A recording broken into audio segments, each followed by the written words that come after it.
In a small, isolated village, a young woman named Seraphina lived near the edge of an ancient forest. Known for her stunning beauty and quiet demeanor, she often wandered into the woods, where she felt most at peace. Her white dress flowed like water as she moved gracefully through the trees, her long black hair cascading down her back.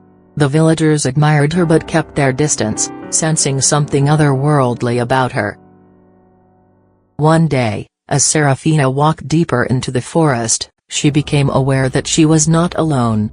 She felt a presence behind her, a group of men who had been watching her for some time. They had dark intentions, their eyes filled with lust and malice. Seraphina's serene world quickly turned to one of fear as she realized she was in grave danger. As Seraphina quickened her pace, trying to escape the men, they surrounded her, cutting off any means of escape. Their faces twisted with cruel smiles as they closed in on her. The beautiful serenity of the forest was shattered by the imminent horror. Seraphina's heart raced as she looked for a way out, but the trees around her seemed to close in, trapping her in a nightmare. The men attacked Seraphina with brutal force, their hands tearing at her dress and body. Her screams echoed through the forest, but there was no one to hear her cries for help. The violence was swift and savage, her innocence stolen in the heart of the forest. As the men committed their heinous act, the forest seemed to darken, as if mourning the atrocity unfolding within its depths. After their brutal act, the men realized they couldn't let Seraphina live. They murdered her in cold blood, leaving her lifeless body in the forest clearing. The once vibrant forest now stood silent, the air thick with a sense of tragedy. Seraphina's pale skin grew even whiter as the life drained from her, her blue eyes staring blankly at the sky. The men left Seraphina's body in the forest, thinking they had gotten away with their crime. They returned to the village, believing that no one would find out what they had done. But the forest was not so forgiving. The air grew colder, and an unnatural stillness settled over the woods as if the very ground beneath their feet had absorbed the evil deed. As night fell, a thick mist began to rise from the forest floor, enveloping Seraphina's body. Her spirit, filled with rage and sorrow, refused to move on. The forest itself seemed to react, with the trees bending closer and the wind howling through the branches. Seraphina's eyes slowly opened, glowing with an eerie blue light, as her ghostly form rose from the ground. She was no longer the gentle woman she once was, but a vengeful spirit with a singular purpose: revenge. The men who had wronged Seraphina began to experience terrifying visions and unexplainable occurrences. At night, they were haunted by the sound of her voice whispering their names, and during the day, they saw her ghostly figure in the shadows. No matter where they went, they could not escape her presence. Seraphina's spirit was relentless, growing stronger with each passing day as she fed on their fear. One of the men, consumed by guilt and fear, was the first to fall. He was found dead in his home, his face twisted in terror, his eyes wide open as if he had seen something beyond comprehension.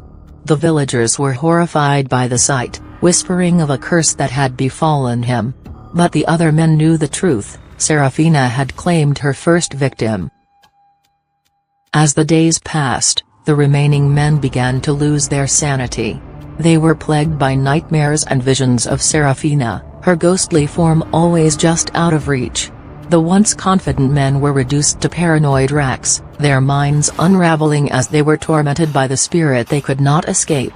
Seraphina's revenge was slow and deliberate, driving them to the brink of madness.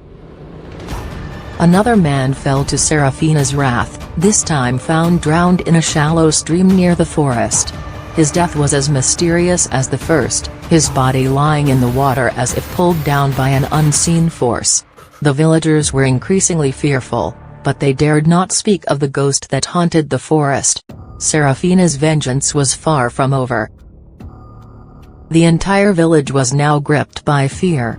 The once peaceful community was haunted by the knowledge of the terrible crime and the ghostly presence that had taken root in the forest. No one dared venture near the woods, and the air was thick with unease. Seraphina's story spread, and her spirit became the stuff of nightmares, a cautionary tale whispered among the villagers.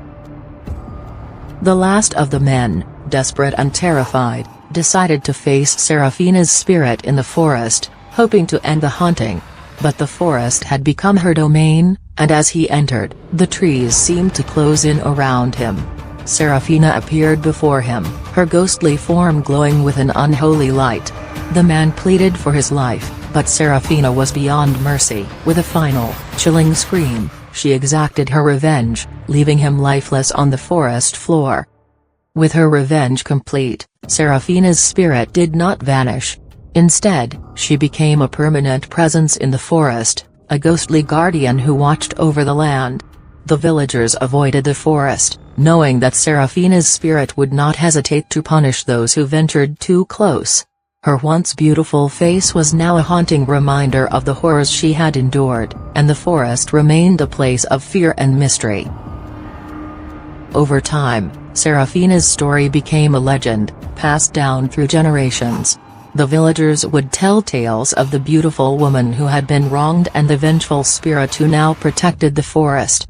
The forest became a forbidden place, where no one dared to tread, for fear of invoking the wrath of Seraphina's ghost. Her legend lived on, a reminder that some spirits never rest,